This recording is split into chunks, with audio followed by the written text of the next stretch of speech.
Nampally exhibition ground లో చేప ప్రసాదం పంపిణీ ప్రారంభించారు మంత్రి పొన్నం ప్రభాకర్. మృగశిర కార్తె సందర్భంగా బత్తిని కుటుంబ సభ్యులు చేప ప్రసాదాన్ని అందిస్తున్నారు. దీంతో వేలాది మంది తెలుగు రాష్ట్రాలతో పాటు ఇతర స్టేట్స్ నుంచి కూడా ప్రజలు వచ్చారు. దీంతో భారీ ఏర్పాట్లు చేసింది రాష్ట్ర ప్రభుత్వం.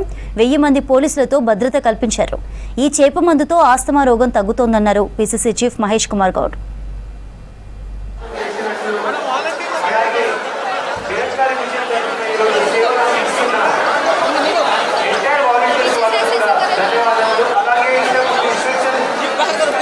బత్తిని కుటుంబ సభ్యులు పంపిణీ చేసే చేప ప్రసాదం బ్రహ్మాండమైన ఔషధమన్నారు మంత్రి పొన్నం ప్రభాకర్.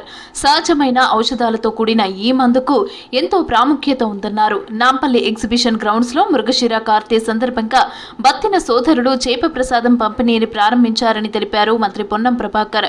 బత్తిని కుటుంబ సభ్యుల చేతుల మీదుగా చేప ప్రసాదం స్వీకరించారు మంత్రి పొన్నం. బత్తిని కుటుంబ సభ్యులకు సంబంధించిన చేప ప్రసాద పంపిణీ ఏర్పాట్లన్నీ ప్రభుత్వ పరంగా 15 రోజుల ముందు నుంచే ప్రజలకు ఎటువంటి ఇబ్బందులు కలగద్దని అన్ని రకాల చర్యలు తీసుకోవడం జరిగింది. చేప ప్రసాదం మృగశిర కార్తె రోజు తినడం వల్ల ఎక్కడ కూడా అస్తమా ఉబ్బస వ్యాధులు లేకుండా ఉండేటువంటి ఒక విశ్వాసంతో 170 సంవత్సరాల నుంచి కార్యక్రమం కొనసాగుతూ ఉంది. చేప ప్రసాదంతో ఎన్నో లక్షల మందికి జబ్బు నయం కావడం సంతోషమని అన్నారు పిసిసి చీఫ్ మహేష్ కుమార్ గౌడ్. చేప మందు పంపిణీ కోసం ఎలాంటి ఇబ్బందులు కలగకుండా ప్రభుత్వం అన్ని ఏర్పాట్లు చేసిందని తెలిపారు. చేప మందు పంపిణీ చేస్తున్న బత్తిని కుటుంబ సభ్యులకు పద్మశ్రీ ఇవ్వాలని అన్నారు మహేష్ కుమార్ గౌడ్. ఈ మృగశిర కార్తెలో చేప మందు వేసుకుంటా ఉన్నారు. చాలామంది శాస్త్రజ్ఞులు, డాక్టర్లు ఎన్నో రకాలుగా చేప మందుపై కొంత ప్రచారం చేసినా వాస్తవాల్లోకి వెళ్తే ఇది బ్రహ్మాండమైన ఔషధం. నేనే దీనికి ఉదాహరణ. 96కు ముందు చాలా ఇబ్బందులు ఉండేవి నాకు. ఎప్పుడైతే నేను చేప మందు వేసుకోవడం మొదలుపెట్టినానో ఈనాటి వరకు చిన్న సమస్య లేకుండా ముందుకు నడుస్తూ ఉంది. పూర్వీకులు కనిపెట్టినటువంటి న్యాచురల్ ఔషధాలతో కూడుకున్నటువంటి చేప మందు ఈ దేశానికి కాదు యావత్ ప్రపంచం నుంచి వస్తున్నటువంటి రోగస్తులకి ఉపశమనం కలుగజేస్తూ ఉంది. ప్రతి సంవత్సరం మృగశిర కార్తె సందర్భంగా బత్తిని కుటుంబం చేప ప్రసాదం పంపిణీ చేస్తారని అన్నారు పిసిసి చీఫ్ మహేష్ కుమార్ గౌడ్ సతీమణి సంధ్య. బత్తిని కుటుంబంలో తాను ఒకదానినని చెప్పుకోవడం గౌరవంగా ఉందన్నారు. చిన్నప్పటి నుంచి తాము చేప ప్రసాదం తీసుకుంటున్నామని తెలిపారు సంధ్య. మా నాయనమ్మ అన్నదమ్ముళ్ళే వేసేవాళ్ళంతా, అంత ఫుల్ ఫ్యామిలీ. చిన్నప్పటి నుంచి అయినా మేము ఒక 3-4 డేస్ ఇక్కడే ఉండేసి ఇంకా 98 నుంచి ఇక్కడ స్టార్ట్ అయింది. అదర్వైజ్ దూద్బోలి ఇంత బజార్లోనే అంతా వాళ్ళంతా ఫెసిలిటీస్ అంతా చేస్తుండే. చాలా నయమైంది. మా ఆయననే 96 నుంచి మా పెళ్లి కన్నా ముందటి నుంచి కూడా వేసుకుంటున్నారు. చాలా రిలీఫ్ ఉన్నది. ప్రతి సంవత్సరం మాదిరిగానే ఈ ఏడాది కూడా చేప ప్రసాదం పంపిణీని ఘనంగా జరుగుతోందన్నారు బత్తిని కుటుంబ సభ్యులు. ఎలాంటి అవాంఛనీయ ఘటనలు జరగకుండా ప్రభుత్వం అన్ని ఏర్పాట్లు చేసిందన్నారు బత్తిని సోదరులు. ఎన్నో ఏళ్లుగా చేస్తున్న సేవలను గుర్తించి తమకు పద్మశ్రీ ఇవ్వాలని కోరడం ఆనందంగా ఉందన్నారు బత్తిని కుటుంబ సభ్యులు. గత సంవత్సరము 3-3.5 లక్షల మంది వరకు తీసుకున్నారు.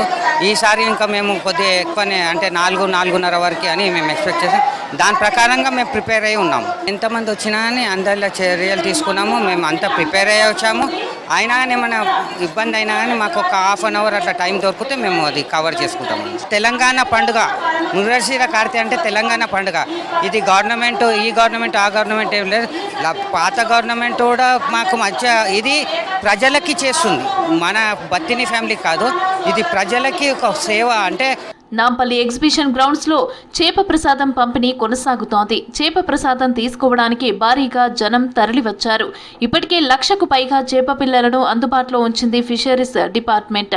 శాకాహారులకు బెల్లంతో కూడిన చేప ప్రసాదం పంపిణీని చేస్తామని అంటున్నారు ఫిషరీ డిపార్ట్మెంట్ అధికారులు. మేము మా ఫిషరీస్ డిపార్ట్మెంట్ నుంచి 1.5 lakhs fish seed, murrel fish సీడ్ని ప్రొక్యూర్ చేసి ఆల్రెడీ పెట్టుకొని ఉన్నాము.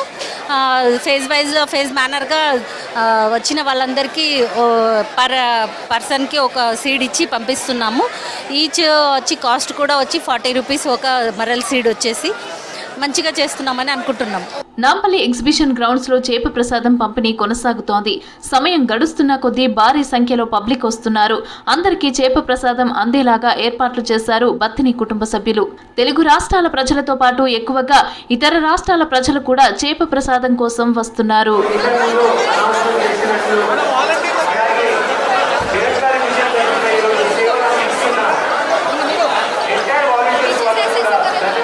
మత్స్యశాఖ ఇప్పటికే 1,50,000 కొర్రమీను చేపలను అందించింది. ఎగ్జిబిషన్ గ్రౌండ్స్ లో 42 క్యూ లైన్లను ఏర్పాటు చేసి టోకెన్ల కోసం 13 క్యూ లైన్లను సిద్ధం చేశారు. దివ్యాంగులు, వృద్ధులు, మహిళల కోసం ప్రత్యేక క్యూ లైన్లు, కౌంటర్లు అందుబాటులో ఉంచారు. వీఐపీల కోసం ప్రత్యేక కౌంటర్లు ఏర్పాటు చేశారు. చేప ప్రసాదం కోసం దేశవ్యాప్తంగా ఉన్న బాధితులు రైళ్లు, బస్సుల్లో నగరానికి వస్తూ ఉండటంతో ఆర్టీసీ ప్రత్యేక బస్సులను ఏర్పాటు చేసింది. हम हरियाणा से आए हैं जी, बहादुरगढ़ से आए हैं। हमने सुना था यहाँ मछली की ये दमे की दवाई देते हैं, इससे आराम होता है। कई बंदों को हो चुका है, अब हम भी देखते हैं आराम होता है या नहीं होता है। अरेंजमेंट बहुत अच्छा अरेंजमेंट है, फ्री में देते हैं, ना कोई रुपया लेते ना कोई पैसा लेते। तेलंगाना सरकार का और इस ट्रस्ट का मैं धन्यवाद करना चाहूँगा। आराम हो गया तो 100 बार धन्यवाद करना चाहूँगा। నాంపల్లి ఎగ్జిబిషన్ గ్రౌండ్ లో చేప ప్రసాదం తీసుకునేందుకు క్యూ లైన్ లో నిలబడ్డ వృద్ధుడు సత్యనారాయణ చనిపోయాడు. ప్రజలు అప్రమత్తంగా ఉండాలని సూచిస్తున్నారు అధికారులు.